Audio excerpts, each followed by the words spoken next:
คอได้แล้วก็ไก่เข้าห้องตระใกล้จะยังบ่เอาซะนะ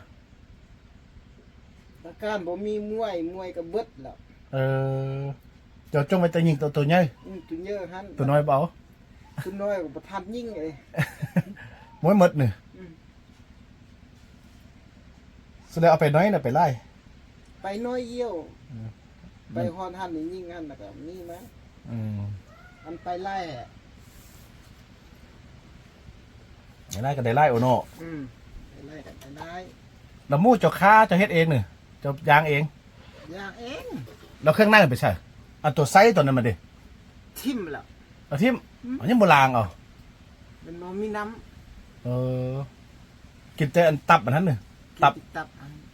ตับหัวใจเอาบ่ตัวพุ่งมันน่ะง่ายๆนะเอาบ่เอาทิ่ม ทิ่ม เครื่องในมันกินยังได้สนะตัวเครื่องในมันน่ะตัวเครื่องในหมูน่ะเอายังมันเด้ บ่มีน้ำไอ้ เอาแต่หัวใจ บ่เจอหั่นแล้วก็น้ำตับหั่น ตับหันหัวใจก็เอาตับก็เอา ตับก็เอาอันมีน้ำแห่ได้อันนี้บ่มีน้ำ ไซส์บ่เอา ใช่ก็หิมแหละโอ้ยอยู่กับบกว่ะ ยังบ่ลงกับน้ำคุณซะนะ น้ำมันก็บ่มีมันสุด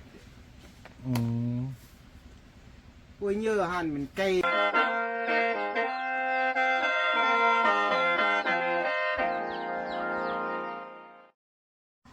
สบายดีท่านผู้ชมป้าถ้ามีนั่งจุกนั่งเจ้าท่านผู้เดียวเหรอฮะโอ้เท่ยัง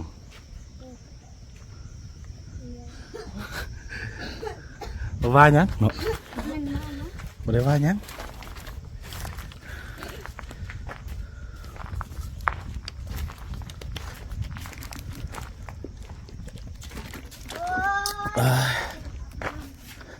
ไอ้ยงบ้าน้ำไหนยง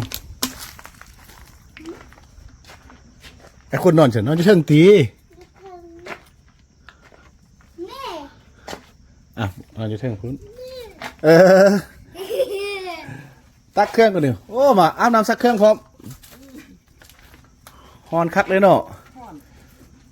เอาขันเครื่องมาแห้งไปปะเครื่องหนึ่งปากวันนี้เลย จากนี้ เอามาใจเข้าป้าดินะ เครื่องลาย นู่นคืออื่นนี่นะปะวันนี้วัดกำมาค่อยมากุ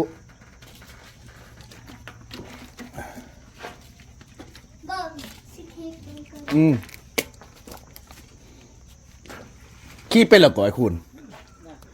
ไอ้ย่องขี้เป็นหรอผมก็เป็นเลยดินี่นะเป็นนั่นแหละที่ไหนบอกได้แล้วลุงตีให้แล้วเด็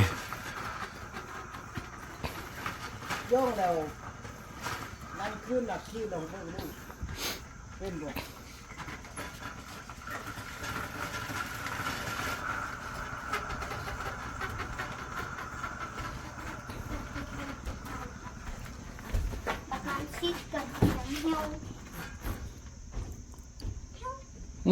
เฮียว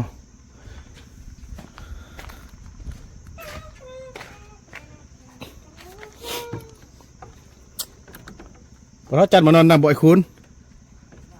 พระจันทร์มานอนนำบ่ฮะโอ้มีนี่วันนั้นเราเห็นพระจันทร์อยู่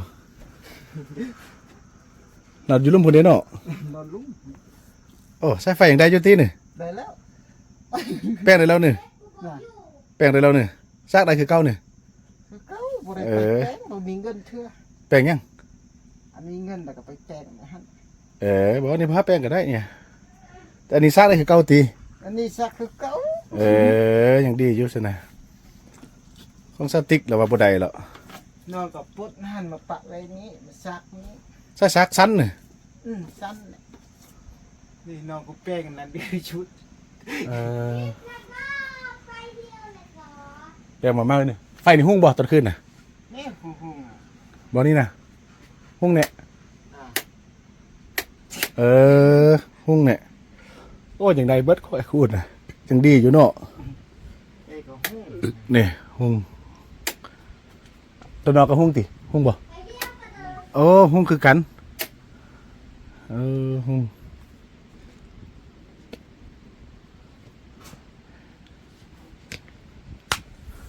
คนสร้างแป้งเด้เนาะหุ้งเดียว ซักกับมือเท่าไรซักพี่อะไร เออ เด็กนอนแล้วก็เบิ่งอันนี้ เออเดี๋ยวนี้นอนเทิงพี่แล้วเนาะ นอนทั้ง แต่แค่ให้นอนรุ่มเนาะเอาอันนี้คาดไปยังไงเนี่ย นี่แว่ละเพาะยังเฮียหมด ก็ขี้เนี้ยให้ได้บอกไว้ถึงพี่สินะ เอาเงียนไว้ยันดิดน้อยลิ้นยัน อย่ามันเชี่ยเนาะ มันเชี่ย อย่ามันเชี่ยไม่ให้เขาอีนูนเลยอีนูนอยู่ห้วยสนาพุ่น ว่าเห็นตีอันรูปเนี่ยเขาง่ายหรอก ให้แต่ตุ๊บคนเดี๋ยวบ่เห็น ว่าเห็น ก็ย้ายไปห้วยสนาพุ่นเดี๋ยวบ่ฮู้เนี่ยไปสั่งใด ไปมันเตอร์หรอ มันเตอใส่ ไปชนะเนี่ย สนานี่นี่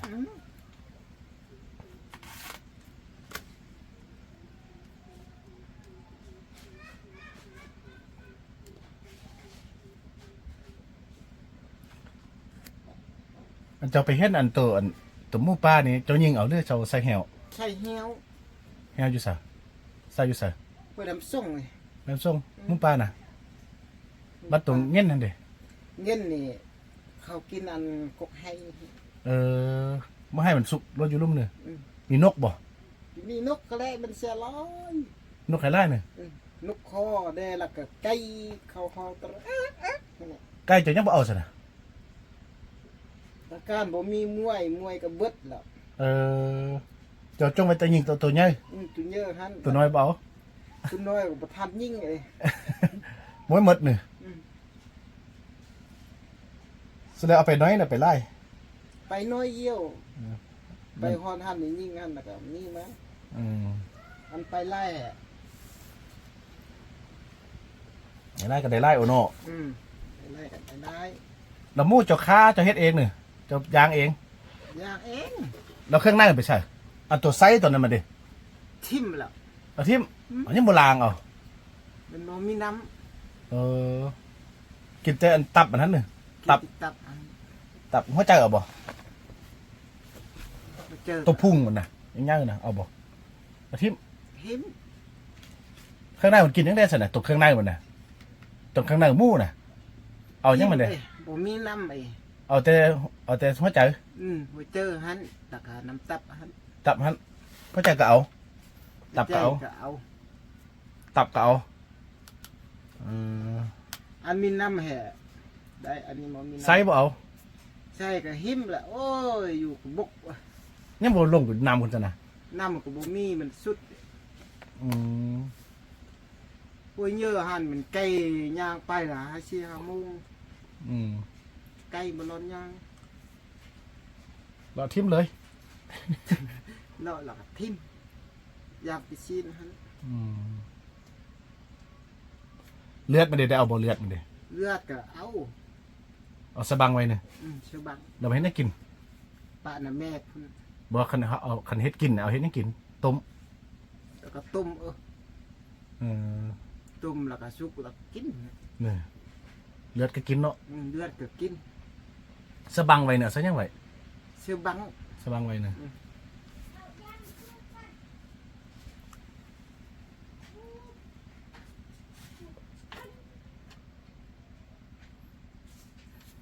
โอ้บัดไซด์ที่มันเนาะข้างในมันเนาะใช้ได้เนาะแฮม ได้มันมีน้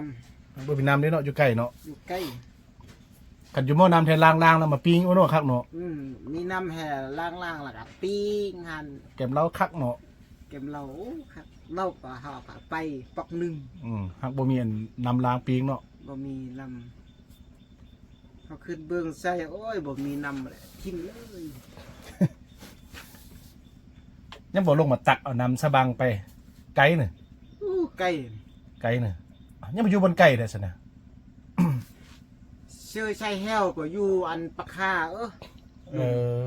ซะซะปลาคาพุ่นน่ะ อืม อยู่แคมป์ห้วยบ่มีน่ะ แคมห้วยบ่มี หมู่บ่ลงมาแคมป์ห้วย เขาลิ้นอยู่อันปะคาหัน นี่ หมู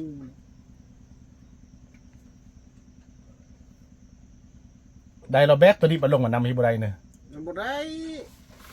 ไปฮอดลูกมันแล้วก็คืนอีกโอ้ยเมื่อย ไก่น้ำเนาะ ไก่น้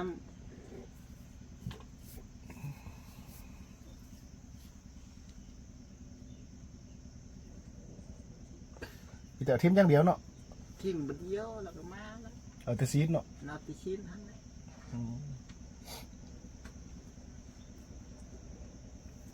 ตอนแรกครับนี่เจ้าสิไปฮอดพุ่นวะ มื้อค่ำนี่ไปฮอดแปะพะวานหั่น ฮอดนะเพราะว่านั้น อืม นอน พะวะ นอนบนตู้อันนั้นนะ อืม ตู้ไอ้บนน้ำปลูกไว้น่ะ ปลุกไว้หั่น มีสังกะซี่น่ะมุงกันน่ะ มันคือซี่หั่นแหละ นอนน้องนอนอยู่หั่นน่ะแต่เพื่อนน่ะนอนแล้วตื่นสมาจึงไป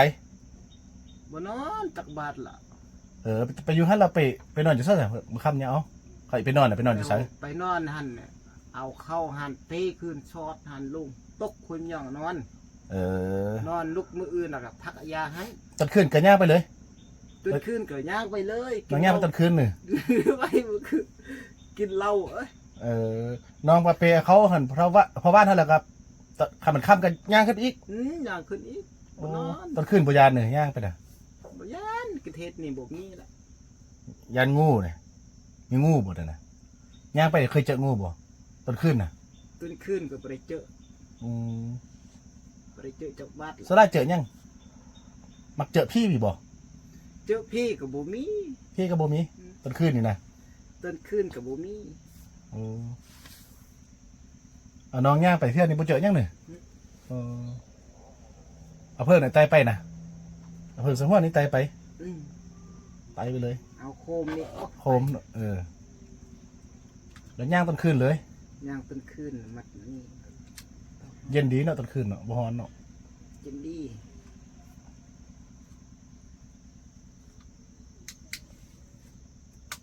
โคมันปะไว้นี่ไปสิเด้อก็ มันเข้าอีมุกอันนั้นซากแล้วไปหาเข้าได้เด้อ อืม เขาฟังว่าซากเนี่ย ซักแล้วเข้าแล้ว ซากเงินไอ้เฟืองหมดแล้ว ซักแล้วก็ไปละ อันนี้น้องซากแล้วบ่น่ะ อันนี้บ่ซักแล้ว บ่ได้เนี่ย บ่ได้ต้องห้านนี่ ตอนนั้นน้องก็ไปซื้อท่านเนาะ มัดนี่แล้วก็มัดนี่ เอาไปน้องก็ไปซื้อท่านได้เนาะ ชื่อทานแดคุ้มหนึงชื่อเหล้าชื่อกาแฟชื่อเอ็มลอยกวัดหนึง เอ็มร้อยจะมาเอาไอ้เฟืองครับก้อนไอ้เฟืองเด้ออย่างไล่กว่าบ้าซื้อก็ได้เอ็มร้อยนะ อันติกาแฟน่ะ เฟบเหล้าฮั่น เฟเหล้า ท่าน ทานซองคุ้มมาแปลงโคมดีๆแล้วไปขี่รถจิ้วไปจอดขับไปบ้านฮั่น จอดหัน เรามีเขาใช่ไหมบ่ เข้าก็มีโอ้เขา เปย์ฉันไปเนาะเพราะบ้านนอนอยู่ฮั่นบ่เดี๋ยวนี้นะพายุสนะเงินล่ะเงินเพราะบ้านน่ะพายุ ว่านั่นมีกระแจ มีกระแจเนี่ยกระแจละปะซะน้องโฮบอน อยู่อันต้องชื่ออะไร ละปะฮั่นเนี่ย บอกกันไว้เนี่ย บอกแล้ว ไปเอาอยู่ฮั่นเนาะ อันบริบอกนี่กระแจกะพวันกะไปแล้ว จะมาตอนมานี่เจอละบ่ บริเจอแหละบุมี เราเลยเบิ้งเราบ่มีกระเจฮั่นเราบ่นะ อยู่ฮะ เบิ้งเราเนี่ยยันไปเราบ่มีบ่ได้กินข้าวอีก บริกินเขาแล้ว ได้กินแต่ซีนคือเก่า แล้วบาวาดอีคิงหันกับแม่มิดหันแล้วลูกไปเนี่ยกะเอาเข้าเด้อเปมาเข้าก็เบิดแล้ว เขาบอกเลยเนี่ย บอกแล้ว เอาไอเปเข้าได้ไอเปทานเนี่ยโอ้หลายอันแท้หนักตี บนนักเปอันค่อยเบิ่งเซอร์ค่อยเบิ่งแปลงแหะบ้ากินเหล้าเซอร์สอดน้องจิวหันลุงตุก เป็นคนตกหอยเมี่ยงเลยเนาะนอนหอยเมี่ยงฮั่นเนาะ นอนหุ่นเมียงบ่มาและมืดมือแหละผักยา เราอีฟักใหญ่อยู่หอยเมี่ยงฮั่นตี หุ่นเมียง บางทีอาจจะไปให้หอยเมี่ยงก่อนนอนอยู่ฮั่นนะยาเขาก็เราไปขุดเอาเนี่ย ไปขุดเนี่ย เขาขุดได้ไล่หรือบ่ ได้ไล่แล้ว ตอนเดี๋ยวฟักซื้อเนาะ ผักซื้อเนี่ย ฟักยาแล้วก็เป้มาเดี๋ยวส่งแซ่คนก่อนเนาะเอาไปนำมาให้ มาแล้วก็ได้ช่องแสน ได้เงินเดี๋ยวซื้อก็ดีคือกันเอาใส่5ก็เจ้าอันนั้นพอได้มีอาชีพ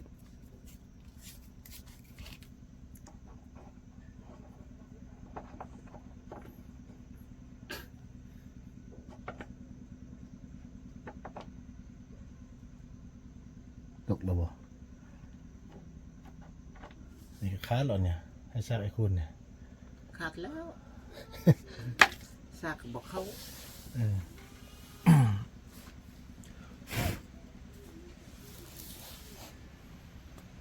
แต่เธอมาให้พ่อจันนอนนี่โอเนาะมาสุนีให้พ่อจันนอนแล้ววะเนี่ยอีบุก็ตายแล้วเนาะพ่อจันก็ตายแล้วโอ้ เจนก็ตาย แต่ไอ้มานี้เท่นตายสองคนเนาะ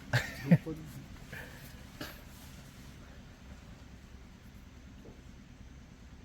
อัตจักรชีวิตเนาะอยู่เกิดอยู่กับอยู่ตายก็ตาย มาอยู่ก็ให้กินต่อเอาคลิปนี้ว่ากันไปทุกคนแล้วคลิปนี้ลาไปก่อนสบายดี